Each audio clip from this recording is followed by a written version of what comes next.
Welcome to Scale With Us, the podcast for business owners navigating the absolute chaos of scaling a business and juggling all that life throws at you along the way. Each week, we'll be talking about our wins and fails and everything in between because let's be real, it's not all smooth scaling. So grab a drink, settle in, and let's get into it. Hi, Dylan. How are you? Good. And yourself? Not too bad. It's this lovely sunny afternoon. Back in the studio. Yes. How you feeling? Good. Yeah? Very good. Yeah. Yeah. What about yourself? What are we drinking today? What are we thinking? Just good old Coke Zero. Oh, we do love Yeah, our Coke Zeros. We don't do. I'd probably need to cut back a little bit, I think. You like them with vodka as well. I do. Way to out me. Yeah, I do. Oh, is there vodka in that one? No, there's not. Or is there? There isn't. There's not. No judgment. No judgment at all from the margarita queen over here. Well, I'm drinking a Shine today. I love a little Shine drink. It's got like nootropics and like something else that goes with the caffeine that makes the caffeine. You know how you were saying the other day about like if you have coffee and then like you have like the drop afterwards? Yeah. Apparently this kind of caffeine, this is not a plug for them at all, but yeah, sponsored. Not sponsored. So what are you thinking today? What's on your mind? I am, look, I feel like we need to probably have a chat about the mum juggle because it's back in full force. We are well and truly into the new year and school is here and it's started already. What about yourself? I'm eating my humble pie from last episode where I was sitting on my lovely cloud9 from all my time to myself. But back to the juggle. And I've been that like mum that has left everything to the last minute. So I was like going to the uniform shop on the very last day and things like that. So look, maybe nothing's changed since last year and I'm going into a completely disorganized term one again. But yeah, I think it's definitely, I agree. It's reminded me how hard it is to get all the things done that you want to get done when you've got like those like limited time and hours in the day and like people that just need so much of you. Yeah.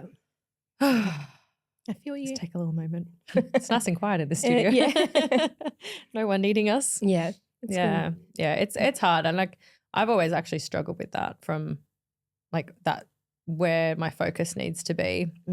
And you're like me as well. Like we really like to put a lot into our work and our business and we're both very driven. Yeah.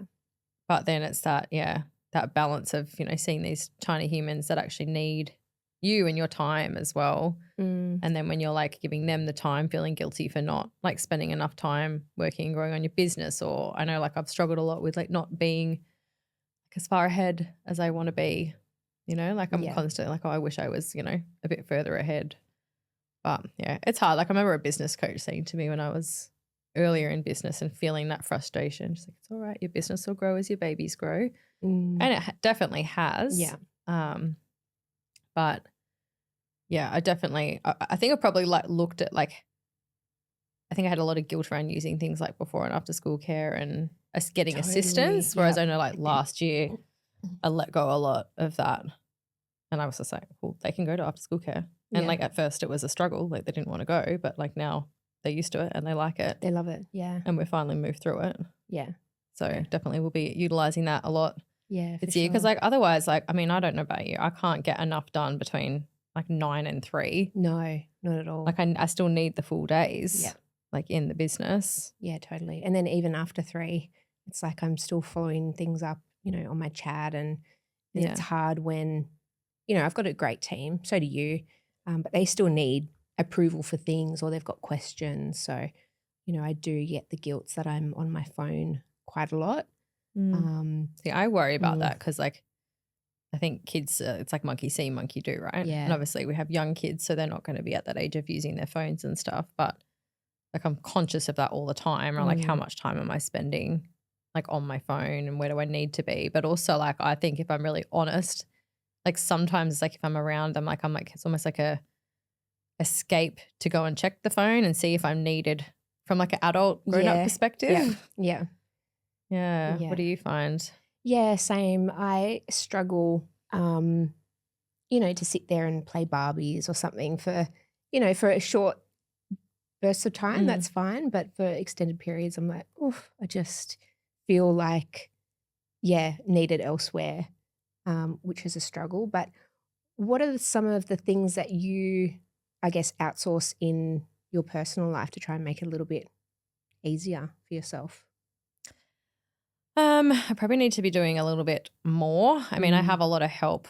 Like my mum helps out a lot, and my ex's mum helps out a lot as far as like helping getting the kids to and from school when I have longer days and things. So I'm like, Yeah, that's good. outsourcing childcare, I suppose. Yeah, And me as too, I said, don't like worry. utilizing, before and after school care without that guilt. I don't know why, like for so long I was like, oh, I can't send them there. It's like, but it's like, it's there. And it's like, I went when I was a kid and they're entertaining them all afternoon. I have a cleaner. That's definitely helpful. Like she comes every fortnight. I definitely think I could probably have her every week at the moment. Yeah.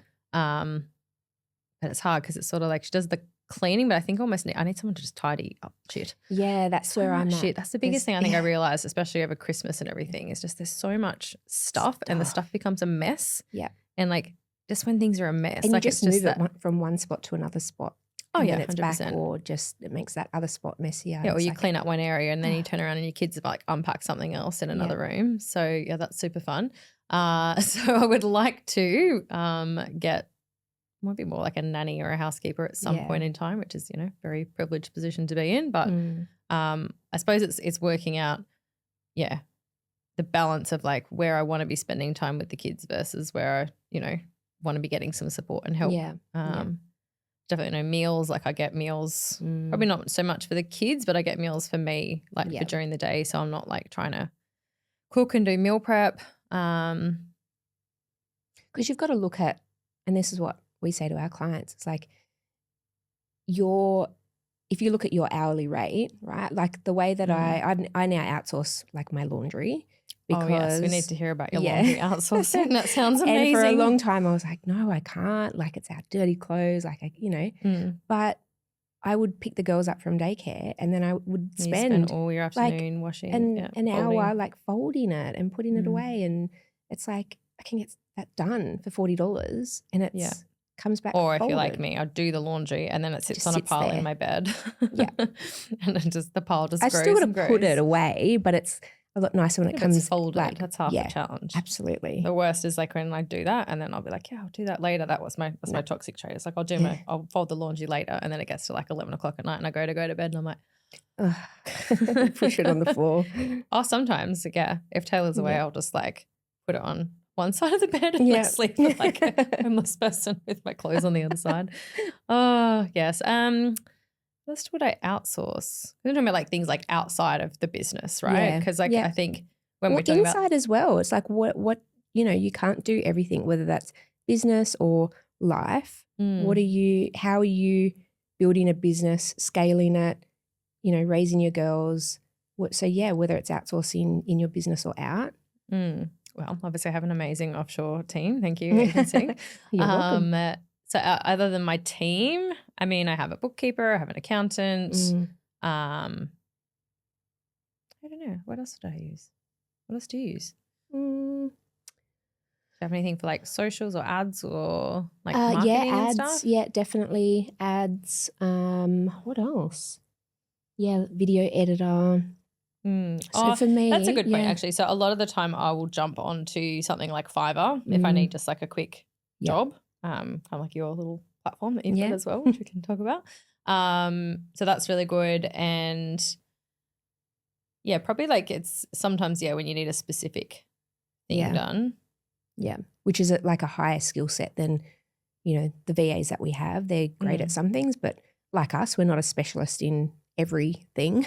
So if you need, so like my video editing for some of my reels is done by a guy that just specializes in that.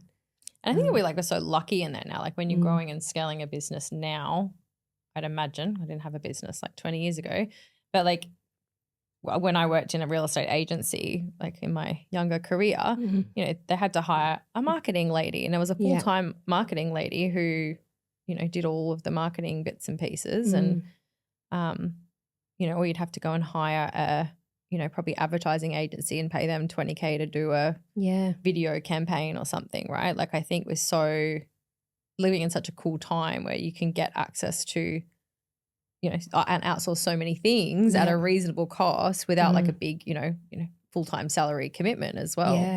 And that's probably in like all areas of business as well. Like I heard someone the other day, it's like, oh, they've got like a phone answering service and things like that. There's so many like little things you can add on. Yeah. Where people get really stuck, I find sometimes with my clients, who's the next person I hire? It's okay, well, what's the bottleneck where are you stuck? And like, is there a service or something we can use to take that off your plate? Yeah. To then free up your time to focus on the growth. Yeah. And it's such a big commitment to think about hiring that there's so many services and other companies out there, or even freelancers, that you can get in for a certain period of time to help you pass, or, do ads, for example. And if it doesn't work out, then you go, okay, I tried that company, I'll move on to the next. And it's not a big commitment. Whereas if you were to hire a marketing person, they're an employee, there's laws and benefits and all of those things that come with it. So I think I've definitely found like with like outsourcing some things like that, it's almost like because it's a service, like I don't know, sometimes I find like they're almost like work like to a higher level sometimes than I've had employees work to, if that makes sense. It's almost like because they're providing a service and it's like they're a freelancer or they're a business and their reputation's on the line. Like they've got to deliver to a certain standard. And I find that sometimes with employees, like it's really hard because like, oh, well, I understand because they're a mum too and they've got the juggle and all of that kind of stuff. But it's more, I think, when it's a service and you're outsourcing that, like you can be a little bit and deliverables firmer as well. Like if they don't, video quality is not up to scratch, or you're not getting the leads from the ads, you can say like this isn't working, tweak a few things. But if that was an actual employee, there's a lot you've got to do to like manage that person, and then try and get them out if needed can be a bit of a headache. Yes, well, same can happen with services as well. True. We've spoken about my challenges with my cleaner, which sounds like a very first world problem. I feel ridiculous bringing it up, but it's sort of like I'm been paying for a service and like some parts of it haven't really been up to scratch. Yeah.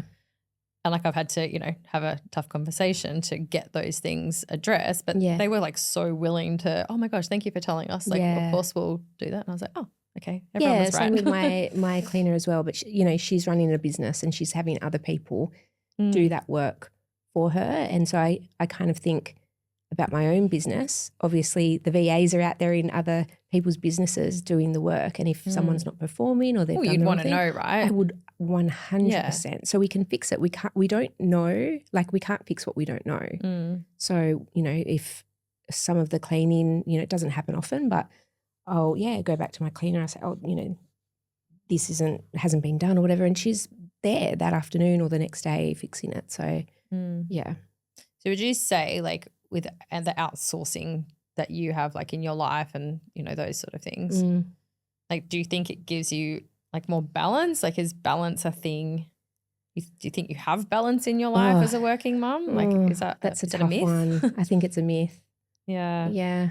I definitely think like excuse me, I struggled with, getting a cleaner. I struggled with outsourcing my laundry because I felt like I should do it. Yeah, as a wife, as a mother, all of that sort of stuff, I should do it.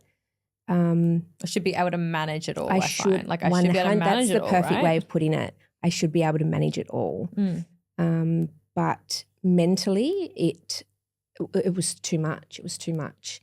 But that's the thing, right? But so getting those things done, has it given you more balance, or do you reckon you just like then spent more time working or scrolling Instagram? Yeah, look, my screen time's gone up. No, definitely a bit more balance. Helps a little bit. It does, Just, I don't really like cleaning and I don't really like laundry. Like, does anybody? And so to have that done, it's obviously a great position to be in. Totally, very privileged position. Absolutely. But I think it's like sometimes you can be stuck in business, but like those things, if that can free up more of your time to go harder in your business or spend more time with family that you're not getting to because of the business, And I think that's a huge side of our economy that's coming up. I think they call it like the gig economy. It's like the, like the paying for the service and for things to be done for you. Yeah. Even to be honest, like I actually one thing that I do outsource technically that you probably wouldn't think about outsourcing is like I get my groceries done online. Like I would go to the grocery store now, I don't know, once a month, once every couple of months. Like I very rarely go to the grocery store. Yeah. I have the same order I order on Woolies. So someone else goes and does my Picks it shopping all. and Yeah. picks it all up off the Love shelf it. and someone brings it to my house in the bags. Like Yeah.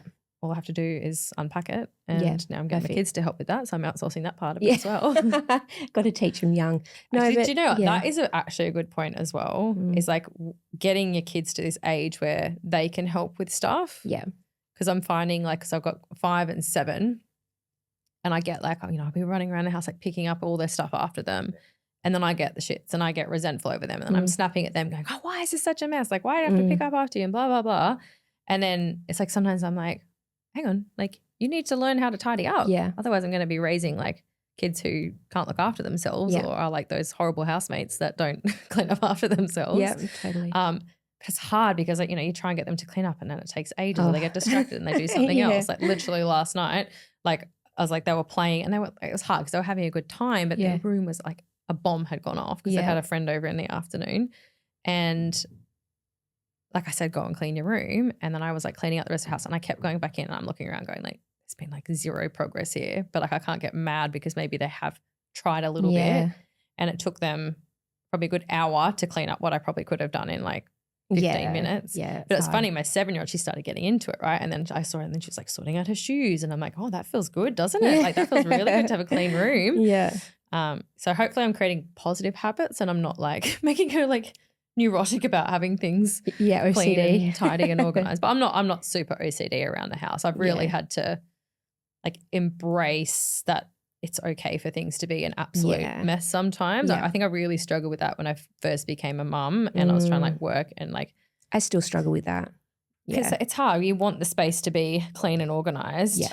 But like if you're constantly trying to make it like a show home, like it drives you, like that's almost like driving you crazier than just accepting and embracing that, okay, a little bit of mess is okay. Yeah, and I think I remember my mum coming and saying to me, it's like, Hermione, no one's coming to give you a gold medal for having a clean and tidy house. Yeah. Because I was like trying to make it like as if someone was about to come around all the time.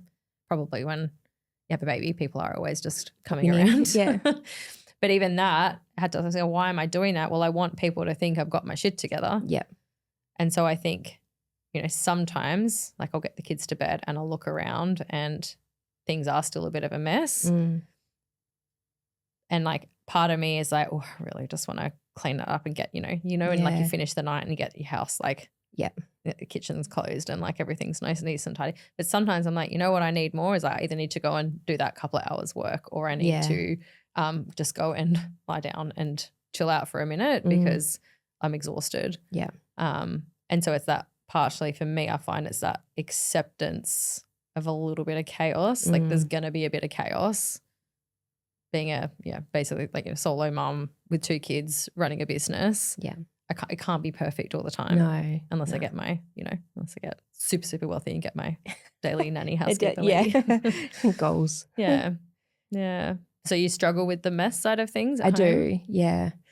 The busyness of the morning and, kitchen stuff everywhere, making lunches and then. Don't you just feel like you clean the kitchen 10 times in a day? Yeah. It's ridiculous. But I will take the girls to daycare, drop them off, come back, and I'll have to do a quick tidy before I start work. Like you can't mentally. No. See, I think I used to be like that, whereas now I can find I'll come home and like if I haven't like cleaned up after we've got ready, sometimes I'll walk in and I'll look at it and I'll just go, okay, just go to the other room because my office is like not there and I just literally go, okay, that's a later problem. I'm just going to shut it out of my mind and go and get the work done. Yeah. Because otherwise I'm going to be doing that and then stressed about all the things I've got to get done. Yeah. I suppose it comes down to then like priorities. For sure. But if that's something that helps you feel better going to sit down at your desk knowing that everything's in order. Yeah. But. Yeah. And so what about, obviously you have a couple of team members. What have you outsourced in your business to be able to grow your business and make a lot of changes this year?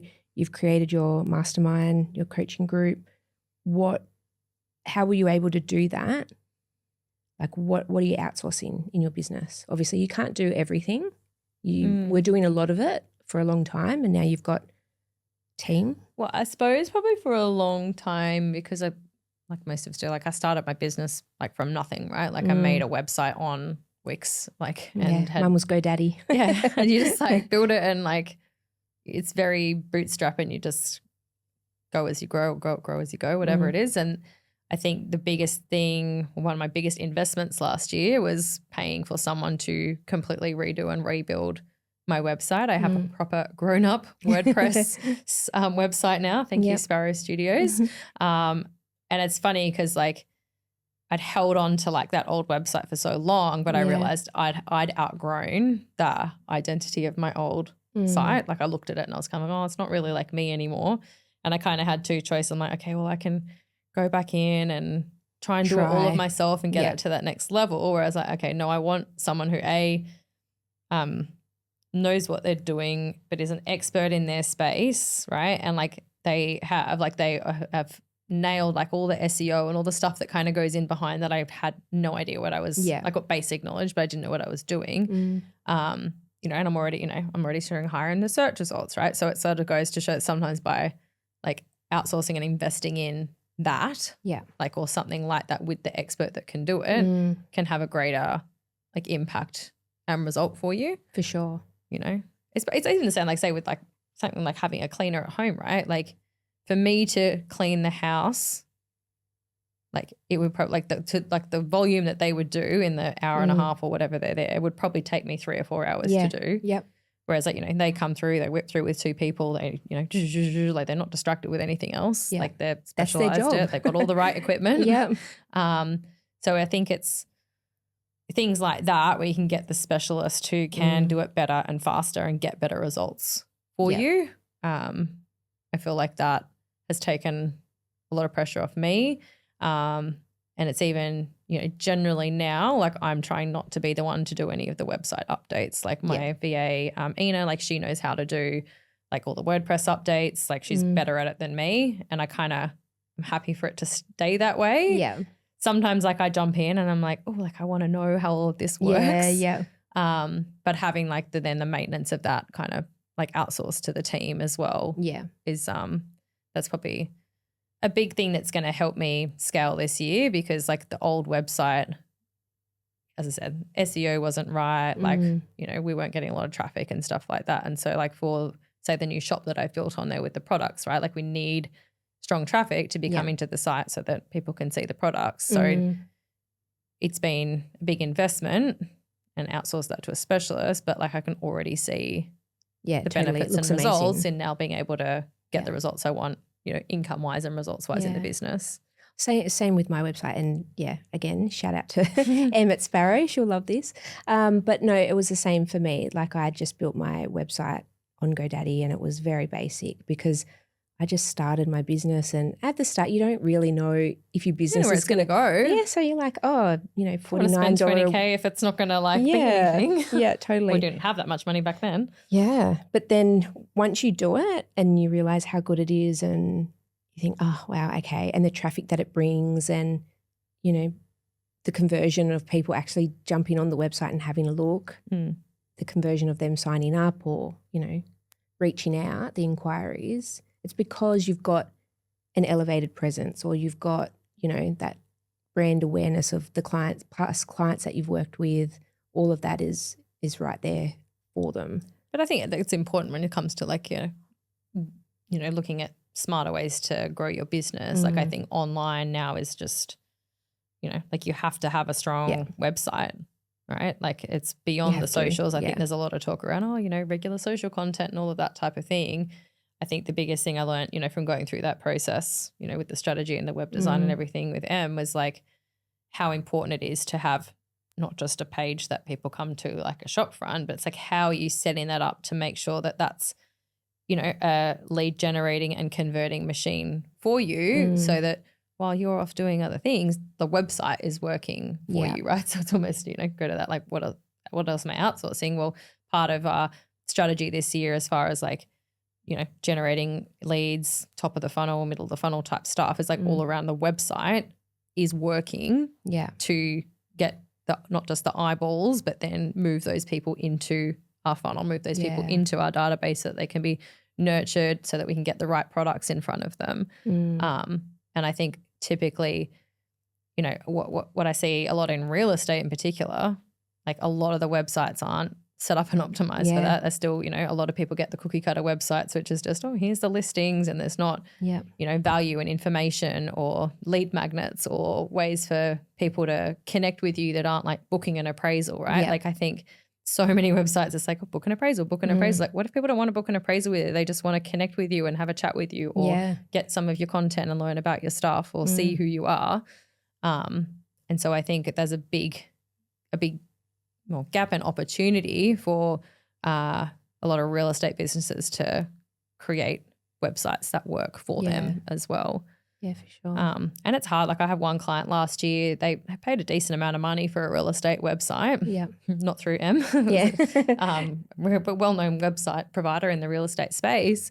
And when we started to look at their, they came on with us, we looked at all the, different things that they had going on, what they wanted to achieve.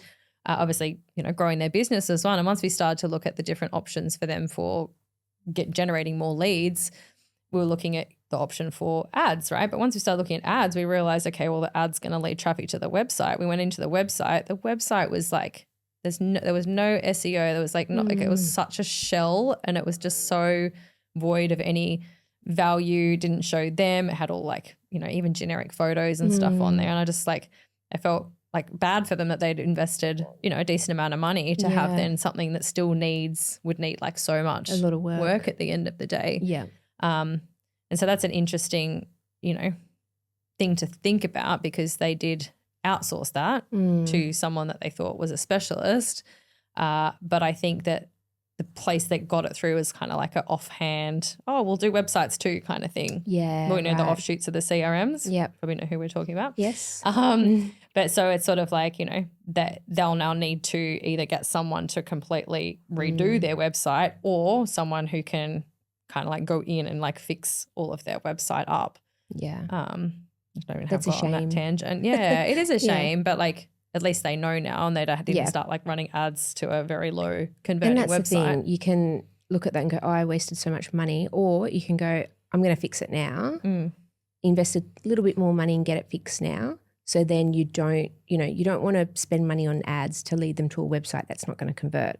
So fix it up and then move on and get the leads coming in. Yeah. But it's, it's like for them, like they're it's funny. They're also like, a young family, like they've got young kids, so it's like they're trying to do same as what we're doing, right? They're trying to make something for themselves. They're trying to build a business that, supports them and their lifestyle. They're doing the juggle as well and making it, easier to generate leads is like an important part of that, I find. For sure. Like, because they're limited on time, right? It's like what we're saying around that time limitation. So many other business owners are in that exact same position. And it's like, cool, I've got this limited amount of hours in the day. What should I work on? Like, what should I focus on to be able to move my business forward to the next level? Yeah. It's a really big like knowledge gap I've found anyway, like with a lot of business owners. So, I mean, that's what like one of the things I do in that mastermind program is we really look at, okay, what are going to be those needle movers? What do you need to outsource? Like, what do you need to delegate? What do you need to get your time freed up so that you can focus on it? It's like sometimes before, maybe it's like there was someone I spoke to just the other day on a coaching call and they were like stressed to the nines with everything, but we actually focused on more of those like home things.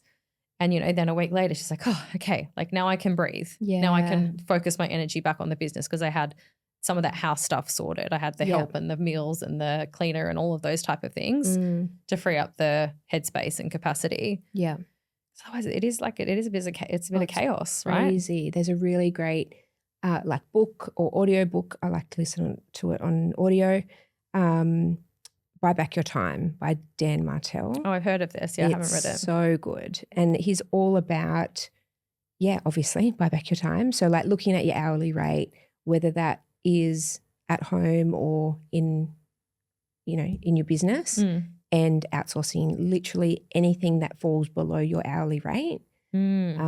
Because why would you spend an hour doing this particular task when you could be working on something else? And that's what we do that with could our make clients. More money or impact. Yeah. So if I look at like my time, I like to do 2 columns, $10 an hour tasks, $100 an hour tasks. Obviously, hourly rate's probably a bit more than $100 now, but that just helps you kind of like clarify. Absolutely. So then in the $100 an hour task, I look at, what is something really only I can do. So for me, I'd be putting this podcast. Only I can do that. If it's a Zoom call with my accountant, only I can do that. Anything else that could possibly ever be done by someone else goes in the other column. And you might not have a process for it yet, but if it can be done by someone else, and literally everything can, other than whatever's in the other column, you work towards crossing those off when you've delegated it to someone else. That's a good way to look at it. Yeah. I'll have to put that one on my reading It's list. really good. So when you're working and, work on it daily and even just do it for a week or a month, but you'll really, every time you're doing a task, just think which column does this live in? And if it can live in the $10 an hour task, you can outsource it. You've just got to find a way of getting, the information, whether it's a Loom or, just, and it's not going to be easy at the start. And I think that's where probably a lot of clients go wrong. They think with getting a VA or getting a new team member, getting someone to do your washing, they might not get it right the first time, but getting it to 80% and working with them so they can get it to how you like it, in a year's time, your business will be so much further ahead because you've actually focused on delegating all of that $10 an hour stuff. Yeah, which can hopefully, that's what you're kind of working towards is like have, and I suppose coming back to the start, right? It's like, okay, we're juggling, the business and the personal life. Yeah. Like really it's then to build a business that gives you, the lifestyle and freedom to be able to do what you want. And that's definitely something I think I lose sight of in that juggle. Yeah. Like I have to sometimes stop and go, okay, like why am I doing all of this for in the first place? Like why am I hustling and working hard to, make more money and build a business? Sometimes I have to come back to the why and it's like, well, it's to have freedom to spend time with my family and doing the things that I want to do and go on trips and those sort of things. And I think in that like daily chaos, like I have to remind myself of that. Sometimes it's like, okay, I need to not wait for that magical time in a year or two's time when it gets to that point. It's also remembering like some of these days along the way. It's like, I'm like working hard so I can spend more time with my kids. It's like, well, there is actually opportunity to do that now in amongst the chaos. Yeah, absolutely. Like on the path to getting there. And it's funny, a couple of weeks ago, my daycare rang and said, you need to come and pick up the girls. They're not very well. Oh, the call. Yes, I was like, the dreaded call. No. You sent me that yesterday actually, didn't you? Yeah, and instantly I thought like, oh God, I've got this afternoon full of work I need to do. But then I thought, no, it's fine. Like you have the freedom to be able to do it. I have the freedom to be able to either give it to my team to do or, change a meeting or two around. But for that particular day, it was just an afternoon of work that I wanted to get done. So I gave it to the team to do, or, some of it fell over to the next day, which is totally fine. But I thought, God, if I was working for someone else, and that's why you work so hard in your business to build it up to what you need it to be. So I was able to drop everything and go and pick them up. And 100%, which is definitely a goal I've noticed a lot more business owners are having. Like when they're coming to me, it's not always just the, like build a multi-million-dollar business. Like a lot are wanting like a business that, has a comfortable income level or, sell value at the end of the day, but that gives them the freedom, because I think that's why we all went into business in the first place, was to have the freedom. Yeah. And then, we end up really, like I feel trapped by it a lot. Yeah, me too. Yeah. And it's like, it's hard to juggle. And especially like, that's like what you said, like when things don't go to plan and when, you do have the call that a kid's sick or like it's that morning and you're looking at them going, oh shit, they can't go to school today. I send them anyway. And plans have to change, right? And it sounds like you've got that practice of that, radical acceptance of, okay, there's nothing I can do. Yeah. I just have to accept that that's how my day has to change and pivot right now. Yeah, for sure. But that, like, I think that's hard. Like I think a lot of people, for that, it stresses a lot of people to have to like have a plan and then that just gets completely thrown out the window.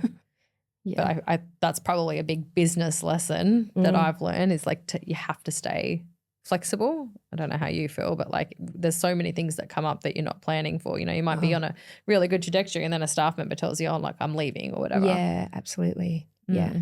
I think that you build your own business because you want to be your own boss as well. And then bigger things happen, like a staff member leaving and then you're like, oh, I'm the boss. I now have to deal with all of this. So, yeah.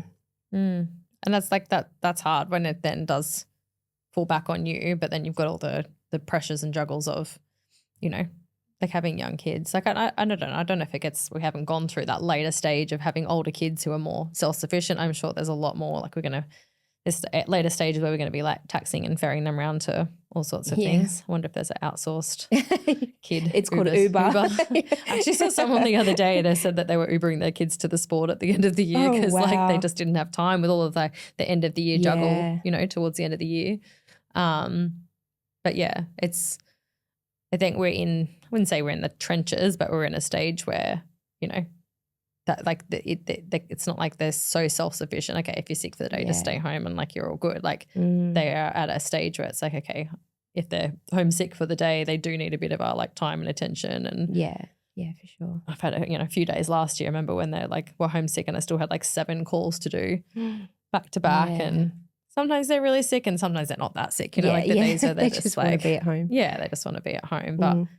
That's the chaos of it, right? Like it's not always, every day's not going to go to plan. Like every week's not going to go to plan. I think, I remember when I did my NLP. I think you've done your NLP as well. Oh, I've done some little mini things. Mini courses, whole thing. But I remember they've got these like sets of like presuppositions, like sort of like their beliefs of how the mind works. And they always said that, I think it's like the person with the most flexibility controls the system. Oh, so it's like the more flexible you can be, like better you'll be at anything, right? Because you can remain flexible and adaptable instead of being so like, no, it has to happen this way, or I can't see any other way, or it's my way, your way. Like it's like if you can be flexible, you can be open to change and collaboration and challenge, like all of those type of things. So I always try and like remember that, like anytime something comes up that's throwing a massive spanner in the works, to kind of go, okay, well, like if I can remain flexible to this and not be stuck in my way and open to. Totally. And I think if every day was the same, how bloody boring would it be? It'd be like, what was that, like the Truman Show? Yeah. Is that the show? Yeah, I think so. Like Groundhog Day? I don't know. I think both a little bit. But like, and sometimes the really hard days, you're like, this is the worst. But then you look back and you go, oh, I handled it really well, or I learnt something and grew from it. Like I remember I was at the agency that I was working for before I left to start agencying. He kept putting me in bigger positions that I didn't feel ready for. And I remember going to the bathroom one day and like crying, thinking, because I was so busy and there was so much pressure. But then I look back now and I go, I'm so glad he did that, because it was way out of my comfort zone. But I learnt a lot. I grew a lot. You know, it moved me forward in life a lot quicker. So I love him for that. Point. And actually it reminds me of a couple of conversations that have come up recently with clients where it's even like what we're talking about with delegation, right? Like there's a lot of us who we don't, like someone said to me the other day, I don't want to give that person any more because like I'm a bit worried that I'm putting too much pressure on them. And I reflected a story like similar to what you're saying, you know, like it's more like, okay, well, how do we grow and learn? Like we have to go through pressure. Yeah. We have to go through some tough stuff, right? Like the way that both of us have probably, got to where we've got to is, you know, we've had to step out of our comfort zone and take risk and all of that other stuff and have someone else who's kind of pushed us and given us a bit of a nudge. Yeah. And so it's like that really shifted that owner's mindset. It's like, oh, I've kind of been like protecting them. Like, and you're actually limiting them as well in a way. Like, how do you know if they can shine? How do you know if they can handle that if you don't give them a chance? And like probably the same with, you know, with kids as well. And that's the really hard thing. That I always find like leadership and kid lessons always overlap. Yeah. It's like what we said around like, oh, it's easier if I do it myself. Applies to team and kids. Yeah. But, you know, it's like I said, my daughters aren't going to learn how to put their shoes on put their shoes on, clean their room, like put their dishes away. Like, sure, it's a bit more painful and uncomfortable for all of us involved. But they have to kind of learn, and that's like basic stuff. But it's the same in the workplace, right? Like to be able to be giving someone some more responsibility and putting a bit of pressure on. And I think it's hard because we've gone through, especially in property management, we've gone through this whole like stress and burnout. And so there's this very like tread very gently and carefully with everyone. And I think that at some point it does go a little bit too far to, we need everyone to, just be okay. Yeah. And yes, of course, we don't want mental health issues and complete burnout. Yeah. But also most roles, especially in property management, they're going to have a bit of stress and pressure involved. Yeah. And we need to be able to handle that, to be resilient, to be able to handle like whatever comes along our way. And same with kids, like they need to go through stress and pressure. I remember when I was going through like my separation and divorce, it's like I was so stressed and worried about the impact on them more than anything, just the impact that would be on them. Yeah. And I remember someone saying to me like, yeah, but you might not see it now, but like going through a tough and challenging situation, it makes them stronger and more resilient. And I was like, oh yeah, that's true. And I'm a child of, a divorced family as well, right? And that definitely made me stronger along the way. So it's sort of like, I think we can be afraid of putting our team through that or our kids through that as well. But everyone needs to go through. Yeah. Actually push them in the fire, but. Yeah. Well, I listened to a podcast on the way here, and the lady was saying that she heard of someone, I don't know where she heard it, but if your kids are having a bit of a fight, like, or an argument. Oh, I've been hearing this too, yes. Like fighting over a toy, like let them have it out, because they need to work out on their own what's sharing, how to navigate what's not, how to Yeah. navigate. Because if you're constantly jumping in there and saying, stop fighting, don't do this, she had it first, they're not learning to do that themselves. Obviously, keep a watch, and if, it's getting dangerous or someone's got going to knives out, maybe just like step totally. in. But I thought that was really interesting because I'm the first one. I'm not a helicopter parent. You want the noise to stop. Oh, I get so overstimulated. You want the noise to stop.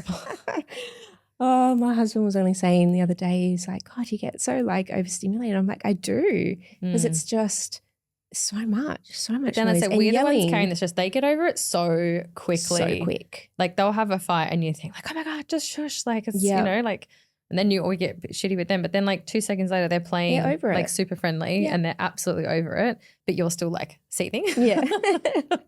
Oh my God, it's so true. And like I maybe it's the same podcast. Right? I've heard that too. It's like they have to learn how to sort it out. It's interesting because you're going through like with last year of school, my daughter was in year 1 and oh my gosh, like you've got your one daughter going to school this year. Kinder you'll be fine, but yeah, year 1 I was so surprised. There's already like friendship dramas and that sort of already? thing. Yeah, That's scary. already, yeah. And so it's good because I've got a good connection with some of the other mums and we're really trying to like encourage them to talk about it, right? Like not go in and like fix it for them, but like, encourage them to say how they're feeling to their friends and to be able to try and sort out and diffuse the dramas themselves. Because like I haven't had exposure, but I've heard other people say like, a lot of the time the parents come in at school and they'll like, get involved and get the teachers involved. And I think it's messy. Totally gets messy. And half the time, like I remember one fight that I had with my best friend. I don't know how old we were, 12 or something. And our mums got involved. And 3 days later, you were fine. Yeah, we're fine. But the mums are still like on edge about it. On edge. And it just created this whole tension that didn't need to be there. Everyone's over it now. So it's around, like 20 years ago. empowering them to sort it out. Yeah. It's actually interesting because then if you relay that to team, there was an awesome speaker. Oh, I'll have to find her name and put it in the show notes. She, her theory was called like no triangles when it came to like leadership and team. Yeah. And so she would have like someone come to her and say, oh, like John's saying this or John's, frustrating me or blah, blah, blah. And her first response was like, have you spoken to John about it? I love that. Oh, no. She's like, okay, we don't have triangles. Like you try and deal with the person directly. Yeah. And if that doesn't work, then I will, then I can help and get involved. But you need to try and sort it out between the two of you. Because half the time, like people with the dramas, like they're not even talking to each other to try and sort it out. Yeah. I'll have the really, really interesting leadership concept. I think it's called no triangles. I always butcher like names of things. But I love that. And something I do with my team is like, if something has popped up in the business or a client's come to them with a problem or whatever, it's like, don't just come to me with the problem. Come to me with the problem and a solution or a couple of different solutions. And good for kids as well. Absolutely. Absolutely. But you need people to be thinking about these things. Hang on, was it this week or last week you're talking about leadership? Because it sounds like you're a really good leader. Yeah. I don't know about that. Yeah, I know. Lots changed in a week. You found all those leadership skills you were looking for. ChatGPT. It's so true. I honestly do. I think and it often comes up in my coaching sessions where someone will have a team challenge and I'll actually say to them, like, if this is your kids, like, what would you do? And they go, blah, and you can see their face go, oh, yeah, that's what I need to do. Yeah. I'm like, yeah, I mean, we're all just big kids at the end of the day. And sometimes, just got to point it out for them. Yeah. Well, and that's half hard coaching, I find. It's like a reflection tool to, like, most of the time. Actually, I do believe everyone has the answers they need. Yep. ChatGPT is useful, of course, but I do believe that everyone has the answers they need. And I think that's how I probably evolved as a coach over the years, is I used to try and like give everyone the answers, but I always like try to get the person to see like the answers. Cause like, it's usually we don't have that time or ability to reflect and find the answers in us, or we don't trust ourselves. Yeah. Yeah. You got some good leadership skills there. Anyway, should we wrap it up today with our wild card? I think I did last week. So do you want to would love take to. the bowl? Oh. What do we got this week? With our wild card from the kitchen bowl. If I could read your writing. Shush. I don't have to write a lot with my hand these days. Do you think money can buy happiness? Yeah. Do you think money can buy happiness? I do in a way, actually. Yeah, I do too. I do. I don't think it's like the only thing that makes you happy. I'm a big believer in what's the saying? The saying's money can't buy happiness. Like, I think it can go a long way to helping you feel happy and more comfortable. I think probably the thing I've realized is like, it's not about getting to a certain number, but I think having money and being comfortable with money. And then what you do with it as well. And what you do with it, yeah. But like, I don't know, because I've been through years of probably not being comfortable like with money and not having enough. And I'm, I'm in a place now where I do feel comfortable with money and we have enough. And I definitely think it's not that it's a magic pill for happiness, but it allows a settledness and a secureness that I think allows other areas of life to feel happier. I don't think it's about like the thing, right? Like I don't think it's about like, I was going to say my MacBook Pro, but that does actually make me pretty happy. There's things that like make you happy, but like getting a new MacBook Pro or a new iPhone or I don't know, new car, right? Like it's fleeting. It's like, that's probably not the thing that makes you happy, but I would say I think money can provide happiness when you're at a stage where you don't have to worry about money. Because I find like money worries are triggering like for so many of us. Yeah. Like in that feeling of not having enough, the risk, the stress, and especially at the moment with like cost of living and stuff, right? Yeah. I would say for most people, like if it's like, okay, would you like to struggle with unhappiness or have another $1 million in the bank account? Yes, I think that would make a big difference to security, which leads to happiness. But yeah, it's interesting. What do you think? I think exactly the same. It's not about all our bling. You can have you can have millions of dollars in the bank and be miserable and still be miserable. It's the headspace that you're in, how you're working on yourself, what you're doing with that money. But I've heard, not at that level, but I've heard that like once you get over a certain level, like there isn't like there's someone said to me, I don't know what the numbers were. Yeah. But it's like from going from like, say if you have nothing to like, I don't know, whatever it is, like $1 million or $2 million, right? Like there's a big jump in happiness, but like once you get over a certain level of wealth. Yeah. Not that maybe $1 million is much these days, I don't know. But like once you get over a certain level of wealth, like the difference between, having 5 million and 10 million isn't going to give you a lot of extra happiness, if that makes sense. Yeah, for sure. I think, it's definitely how you spend that money as well. Like if you can then obviously set yourself up, but then if that trickles down to, setting up your kids or setting up your parents in a property or whatever. I think for me that would be, so would make me pretty happy to be able to provide those things and know that not just myself and the family, but extended family are comfortable as well. Security, like money security is a big thing, I think. Yeah, and I think that when we talk about like money buying happiness, that's where I kind of lead to more than like things. Yeah. Like, sure, it's the feeling. Things are nice. Like, love going and staying in a bougie hotel here and there for sure. But again, I think those things are fleeting moments. Whereas I think like, if you can be financially secure, as I said, it's not going to solve all your problems, but it does solve a decent amount of them. Absolutely. Oh, don't come after us. Yeah. Here we are talking about our cleaners and our we sound like two very privileged white We've girls worked right now. very, very hard for this. Yeah, totally, right? Yeah. Like we do. Yeah. And, and I'd like, for me, like I know I haven't like had a setup or anything like that. Yeah, and I was lucky enough to have a mum who showed me what it was like to work really hard as a single mum. And I think it's funny with the money side because like I think like I'm probably like as I said, I'm at a stage where I'm not like super rich or anything, but like I'm comfortable. Like I think like money is comfortable right now. Yeah. I have enough. I can, if the kids want something, I can say yes without going like, oh my gosh, like can I afford that this week? So privileged, but also I've worked really hard to get to that stage. And I think it's sort of like I keep kind of pushing and going, gotta work harder, gotta work harder. And sometimes like when I'm really stressed, like, oh my God, I gotta keep pushing. I have to go like, hey, just breathe. Like you're okay. Yeah.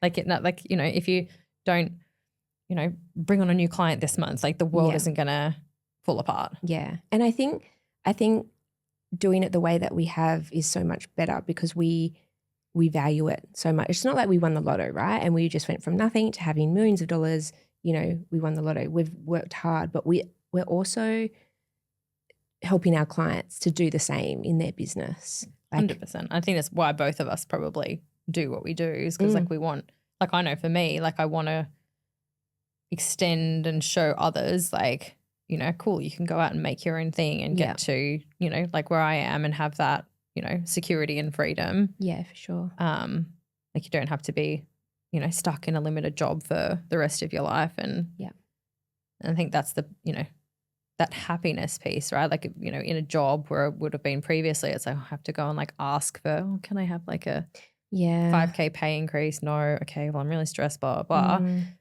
In business, like we have the beauty of cool. Like if I want to push harder or make more money or grow the business, that's an option, right? It's just a case of how. Yeah. You got to work hard.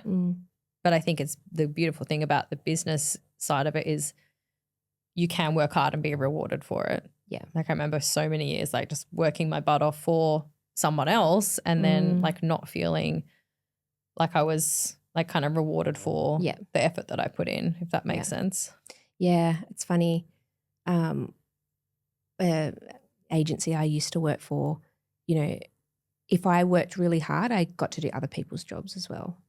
Oh yeah, you're rewarded with more responsibility. Yeah, because they think, oh, Jess can do that. She does that so well. And it's like, what? How is the lazy person getting, get to go home at 5 o'clock and I'm staying back to do some of their work? But would you feel like, were you rewarded extra for that or acknowledged for that? Oh, acknowledged, yeah, but there wasn't any. That's why I can't think pay the bills in acknowledgement. In thanks. Yeah, totally. So I think that brings it back to the whole KPI thing we were talking about a couple of weeks ago. Like set people up with, KPIs, but reward them. Share the wealth, share the results, I think is important. And people will work hard for that. Yes, 100%. All right. Well, another great chat today. Thank you. Thank you.